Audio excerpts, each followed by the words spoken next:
مش اي مشاكل ولا عليه اي مواد ولا عليه لون ولا اي حاجه ولا اي حاجه. سمك بوري وملح فقط. بالنسبه للتخليل نفسه ملح بس ولا زي الحاجات التانيه اللي بنسمع عنها كركم لا، شويه؟ الفسيخ بيتعمل بملح خشن بس، ما تحطش عليه حاجه تانية. امال الكركم والالوان دول والحاجات بيحطوه على السمك، بيبقى اغلبيته سمك فيه ريحه، سمك عدمان خالص، فبيحطوا عليه كركم وبيحطوا عليه ورق لورا عشان يغير ريحته. لكن السمك البوري اساسي ما فيهوش غير ملح طعام اللي هو الخشن البلوري، والميه بتاعته بتيجي من سمكه نفسه، يعني ميته من سمكه نفسه ما بتحتاجش حاجه. غالبيه السمك اللي بتيجي واخد كركم والكلام ده تلاقي ناشف ومجلد.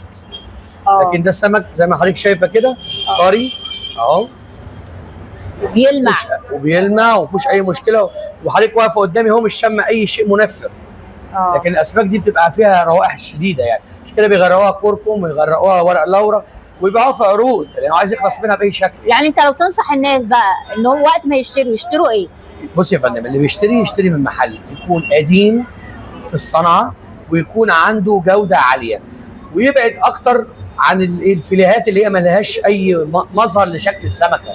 انا عايز اشوف السمكه اللي هتدخلي، انا بوزن واخلي فريش. السمك اهو بوري اهو، لحمه احمر اهو اهو، مفيهوش اي مشاكل ولا عليه اي مواد ولا عليه لون ولا اي حاجه ولا اي حاجه. سمك بوري وملح فقط خلاص. وبيرجع طبعا لاصل الصنعه والخامه، ازاي تعرف تصنع صح، طلع المنتج ده